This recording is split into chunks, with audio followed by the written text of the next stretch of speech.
Couple years since I seen your face. Wonder what you're up to now. Yeah, my head is still up in space. I guess I never came down. I can tell you that I've changed a bit though, not too much. Всем привет, меня зовут Алина Федорова, спасибо, что заглянули на мой канал. В сегодняшнем видео я вам расскажу об уходе за своей кожей. Я вам покажу все средства, которые я использую для домашнего ухода. Также я вам расскажу о салонных процедурах, о профессиональном уходе. Почему так важно ухаживать за кожей лица? Мне кажется, что если говорить вообще об уходе в целом, за внешностью, в первую очередь это должен быть уход за кожей, а потом уже только за всем остальным, да, если говорить о приоритетности. Почему? Потому что лицо — это наша визитная карточка. Потому что каждое утро мы просыпаемся, и первое, что мы видим, это наше лицо в отражении в зеркале. Потом, когда мы знакомимся с новыми людьми, в первую очередь они обращают внимание на наше лицо, конечно же, и мужчины в том числе, несмотря на разные стереотипы. Здоровая кожа является, наверное, одним из самых главных атрибутов нашей красоты и ухоженности. Под воздействием окружающей среды, солнца, стрессов, недосыпания, усталости, кожа очень сильно страдает, она изнашивается, быстро стареет. Конечно же, когда мы видим человека, у которого какие-то высыпания,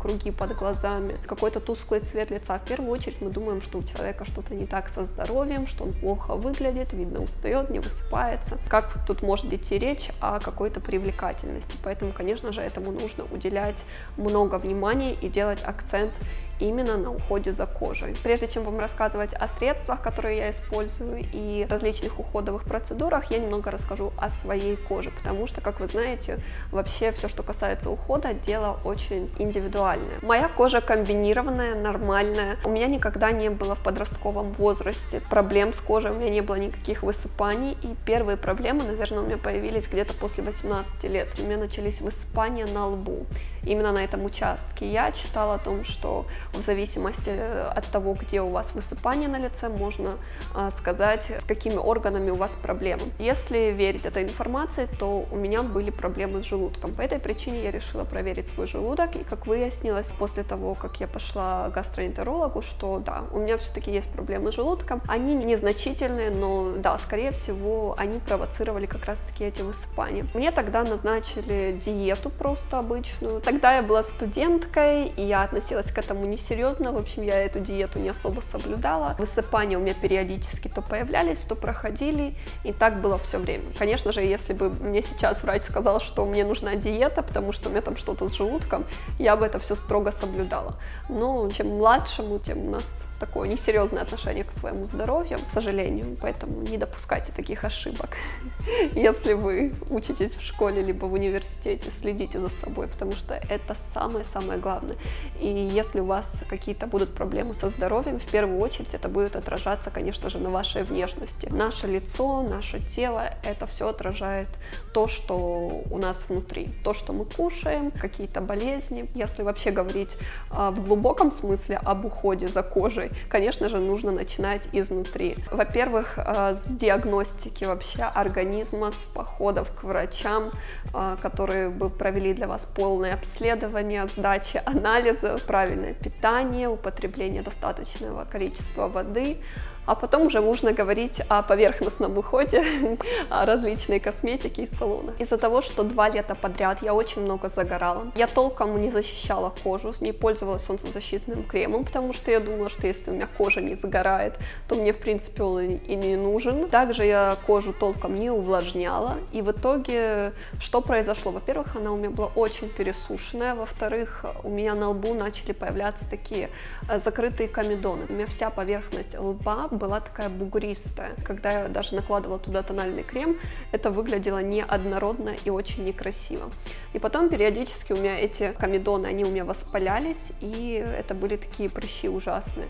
И я мучилась этим, наверное, вплоть до того момента, пока я не переехала в Америку и не нашла хорошего косметолога. Причем, ребят, я меняла очень много косметологов. Даже вот когда я переехала в Америку, у меня, наверное, было до моей последней девушки, которая мне делает процедуры различные, у меня было 3 косметолога, которые мне не подошли. То есть они что-то делали, но эффекта я толком никакого не видела, хотя они были дорогостоящие. Моя девочка, последний косметолог, я очень рада, что ее нашла, потому что вот только после того, когда она мне не начала делать механические регулярные чистки, я реально полностью избавилась от вот этих вот подкожных комедонов, и у меня лицо стало абсолютно ровным, чистым. Да, у меня периодически есть какие-то высыпания, где-то появляются прыщики, но это, знаете, такие разовые прыщики. Это не то, что у меня там какая-то сыпь, какие-то бугры, нет. В целом кожа очень хорошая, чистая. По поводу профессионального ухода у косметолога, что я там делаю? Раз в месяц это механические чистки. Если там нет уже такой необходимости в чистках, то я делаю увлажнение кожи, это там кул-лифтинги, различные маски. Мне, в принципе, нравится вот раз в 1,5 месяца походов к косметологу мне достаточно, кожа выглядит, в принципе, хорошо. Недавно для себя открыла такую процедуру, как криотерапия. Я делаю крио лица. Что она собой представляет? Это такой прибор, который воздействует на кожу лица в течение 10 минут жидким азотом. Там температура, кажется, минус 150 градусов, а то и ниже.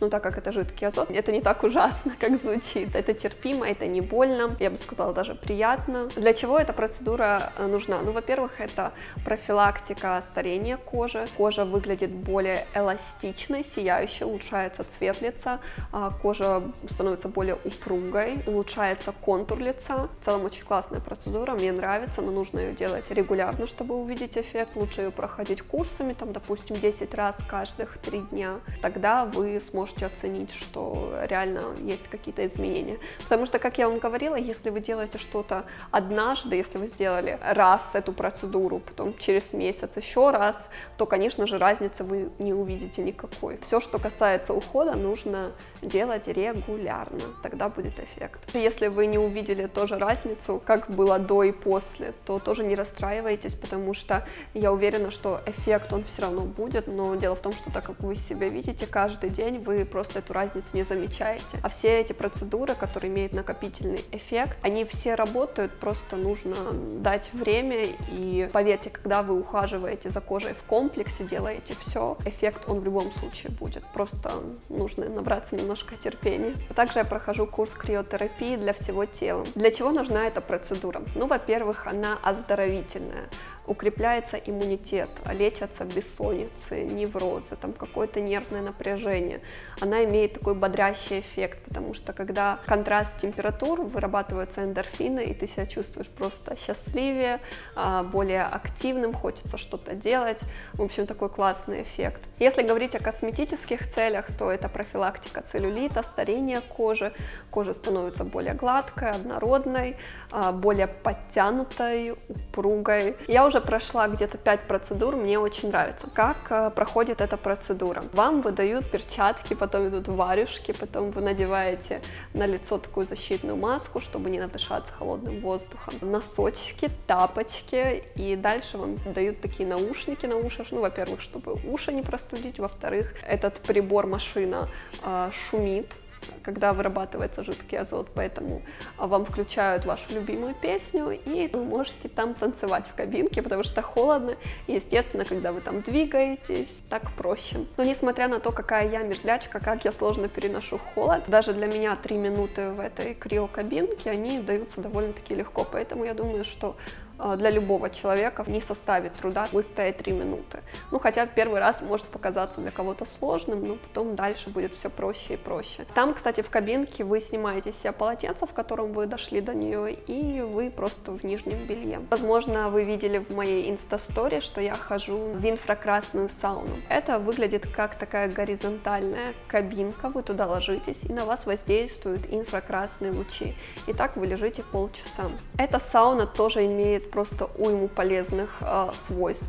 Во-первых, она очень расслабляет, помогает избавиться тоже от бессонниц, от неврозов, от нервного напряжения. Очень круто туда прийти там после спортивных тренировок каких-то, потому что она расслабляет все тело, как-то мышцы там восстанавливаются. Она имеет противобактериальный эффект, она имеет заживляющий эффект, если у вас там какие-то повреждения кожи, против мигрений, тоже против целлюлита. эластомерита, для тонуса упругости кожи. А теперь давайте перейдем к домашнему уходу. Скажу так, что если вы ходите в какие-то дорогие салоны, делаете профессиональные процедуры и при этом не ухаживаете должным образом за своей кожей дома, результата хорошего не будет, потому что домашний уход — это просто основа, он необходим. Если говорить наоборот, если есть домашний хороший уход, но при этом нужны ли походы к косметологу, конечно же, это индивидуально, в зависимости от того, какая у вас кожа, насколько есть в этом необходимость. Если мы говорим про юных девушек до 23 лет,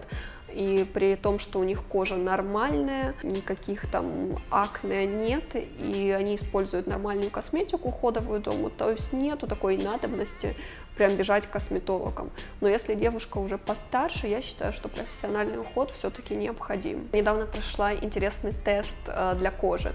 Там был такой специальный прибор в салоне, который как-то сканировал лицо и потом выдавал странные специфические снимки, которые показывали в процентном соотношении, сколько пор на лице, сколько морщин, сколько пигментации, и еще различных каких-то отклонений, если можно так выразиться. Это делается для того, чтобы понять, где какие проблемы у вас существуют, на чем следует сделать акцент, на увлажнении, возможно, стоит лучше защищать от солнца, возможно, стоит уделять внимание порам. Также этот прибор показывает возраст вашей кожи. Это ваш фактический возраст и тому, на сколько лет соответствует ваша кожа. Мне показало 21, что не может не радовать, потому что это все-таки минус 5 лет, и я была удовлетворена этим результатом. У меня пор, морщин, пигментации, всего было по минимуму. Немножко было веснушек. Я думаю, что мне надо просто уделять больше внимания защите от солнца кожи. Зачем нужно делать этот тест? Здорово, когда можно увидеть объективно, как выглядит ваша кожа, увидеть проблемы вашей кожи. Конечно же, вы наверняка и так знаете, какие у вас есть проблемы, но когда вам показывают сканы вашей кожи, вот вы можете увидеть свои поры, сколько их в процентном соотношении, а вот сколько у вас пигментации, на что стоит обратить больше внимания, все-таки это полезно, как мне кажется. Дома я регулярно употребляю коллаген в таблетках, плюс к нему я пью витамин С, потому что таким образом он лучше усваивается. Это то, что мне порекомендовала мой косметолог. Мне кажется, что в принципе это никому не повредит, вы тоже можете купить себе коллаген, но лучше все-таки проконсультироваться с терапевтом, либо со своим косметологом, у которого есть медицинское образование, это немаловажно. Мой уход за кожей в домашних условиях. Во-первых, я соблюдаю 3 основных шага по уходу. Это очищение, тонизирование и увлажнение кожи.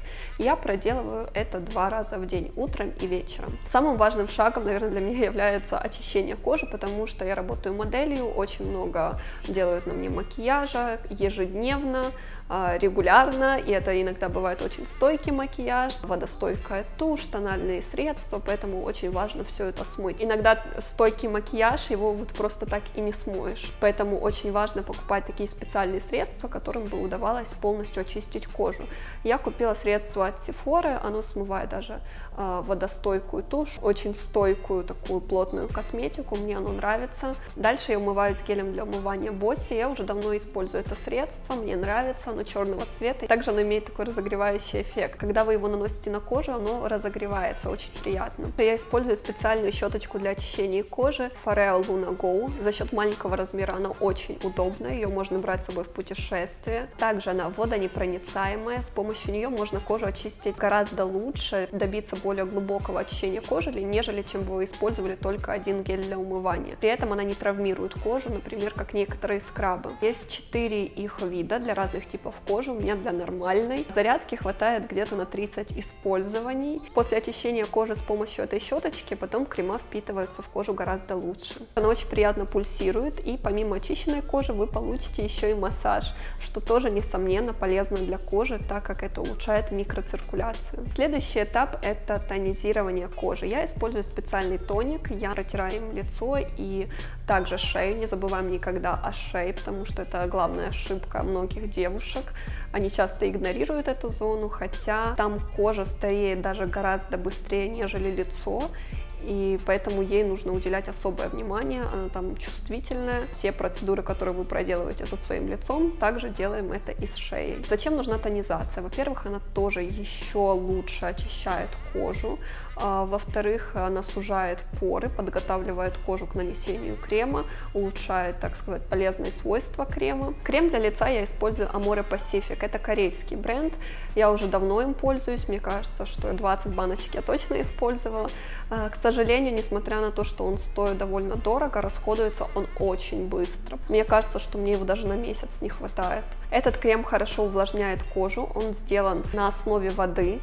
Кстати, это, по-моему, вообще единственный крем, который был в Sephora, который на основе воды. Все остальные крема сделаны на маслах каких-то. Так как он быстро расходуется, я его использую только вечером, а утром я использую другой увлажняющий крем, который в себе содержит SPF. Мне это просто необходимо. Вообще я всем советую, даже если вы живете в Украине, в России, и вам кажется, что у вас солнца не так уж и много, допустим, по сравнению с Калифорнией, но все равно нужно использовать солнцезащитный крем. Даже если вы не ощущаете, но все равно солнце воздействует на ваше лицо, поэтому нужно его защищать, чтобы не было фотостарения. Либо нужно покупать тональные средства, в составе которых есть SPF, либо дополнительно использовать солнцезащитный крем там как базу, либо же, чтобы ваш крем в себе это содержал. Поэтому да, я регулярно использую вот этот вот крем. Еще у меня есть вот такой мини-наборчик от Lancome, здесь тоже увлажняющий крем, ночная маска для лица, которую я делаю периодически, она тоже увлажняет кожу. Также у меня есть крем под глаза от Lancome.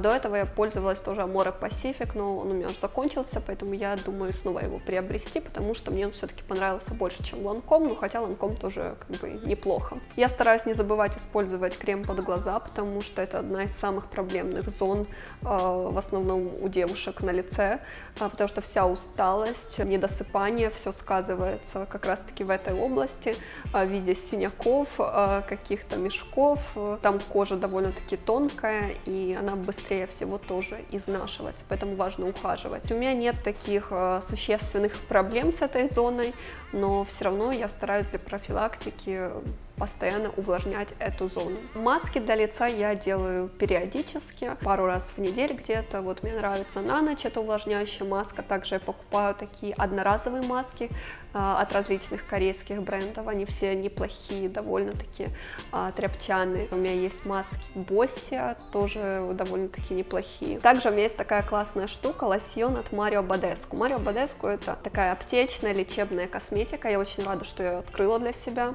Она довольно-таки по демократичным ценам, мне кажется, этот лосьон стоит $20, но при этом он реально работает. Единственный его недостаток, что он имеет неприятный запах, но он быстро выветривается. Если у вас вскочил где-то прыщик, появилось какое-то воспаление, нужно нанести небольшое количество этого лосьона, и он буквально за пару часов его подсушит, и воспаление сойдет. Вообще очень крутая штука, я довольна. У меня есть еще вот такой антибактериальный лосьон, он тоже подсушивает, убивает микробы. Мне нравится, когда я использую эти два средства в комплексе. Сначала я наношу вот этот лосьон, а потом я наношу точечно уже Mario Badescu. И все в комплексе, оно очень круто работает, и прыщик сходит очень быстро, буквально за сутки. Покажу еще свои другие средства, дополнительные, которые у меня есть для лица. Это уже то, что я не использую регулярно. Иногда по настроению здесь различные серумы, молочко, какие-то масла для лица, но это не является уже моими must-have'ами. Это то, что круто иметь в дополнение, но то, что я не использую регулярно. На этом у меня все, ребят. Я надеюсь, что это видео было для вас полезным, потому что я стараюсь каждое свое видео делать максимально информативным, чтобы каждый для себя нашел какую-то пользу, поэтому, возможно, если вы находитесь сейчас в поисках какого-то средства по уходу за кожей,